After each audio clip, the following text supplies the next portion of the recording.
Bonjour à toutes et à tous et bienvenue dans un nouvel épisode de notre revue d'informations sur le football algérien. Le geste de grande classe de Feghouli en Turquie. Selon Beansport Turquie, l'international algérien aurait payé 18 chambres d'hôtel à des familles sinistrées du tremblement de terre d'Izmir, un beau geste à saluer en ces temps difficiles. De retour de blessure, Berdel Bounedjah retrouve les terrains et marque immédiatement pour Al-Sadd. Il s'était blessé au genou le 20 octobre dernier, mais le goléador a semble-t-il vite récupéré de sa blessure. A noter qu'il a inscrit 7 buts sur les 7 derniers matchs auxquels il a participé depuis le 21 septembre dernier.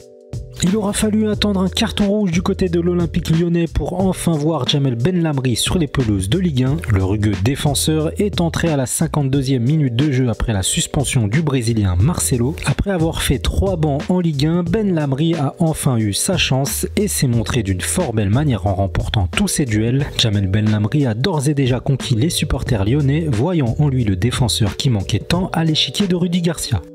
Youssef Attal entraîné dans une polémique malgré lui. Après avoir liké la publication Instagram de la star du MMA Khabib Nurmagomedov, le latéral droit de l'OGC Nice a été victime d'un lynchage sans précédent sur les réseaux sociaux. Dans cette publication, Khabib s'en prenait violemment au président de la République française Emmanuel Macron. Plusieurs supporters et autres personnalités de la ville de Nice ont demandé à ce que le joueur soit licencié du club à cause de ce like. Mehdi Abeid titularisé à un poste quasi inédit pour lui, une rencontre difficile attendait les joueurs du FC Nantes ce week-end face au Paris Saint-Germain et l'entraîneur des Canaries Christian Gourcuff a décidé de repositionner Mehdi Abeid en défense centrale. Abeid, qui a été formé au poste de numéro 10 puis est passé un peu plus dans un registre défensif dans sa carrière professionnelle, est en train d'élargir sa palette technique saison après saison. Malgré la défaite 3-0 de son équipe face au PSG, Mehdi Abeid a obtenu la note de 6 dans le journal L'Équipe. En conférence de presse avant la rencontre de ce week-end contre l'AS Saint-Etienne, Andy Delors a décidé de régler quelques comptes. Certains ont estimé que je n'avais pas été bon face à Reims. Si on connaît un peu le foot, comment peut-on juger un attaquant de pointe dans une équipe réduite à 9 ? J'ai lu aussi que je n'étais pas en forme sur le plan physique ou que j'avais grossi. Si tu veux, j'enlève le t-shirt et je vais te montrer. Pour rappel, Delors a inscrit 3 buts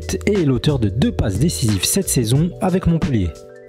On termine notre revue d'informations avec les débuts de Mehdi Aoub dans le championnat portugais. Il a effectué ses premières minutes avec Tondela. Le défenseur central international algérien est rentré en jeu à la place de son coéquipier et compatriote Racef peu après l'heure de jeu. Tondela n'a rien pu faire face au Sporting Lisbonne, une défaite logique 4-0 face au Cador de la Liga NOS. Notre revue d'informations est déjà finie. Quant à moi, je vous donne rendez-vous en fin de semaine pour un nouveau numéro.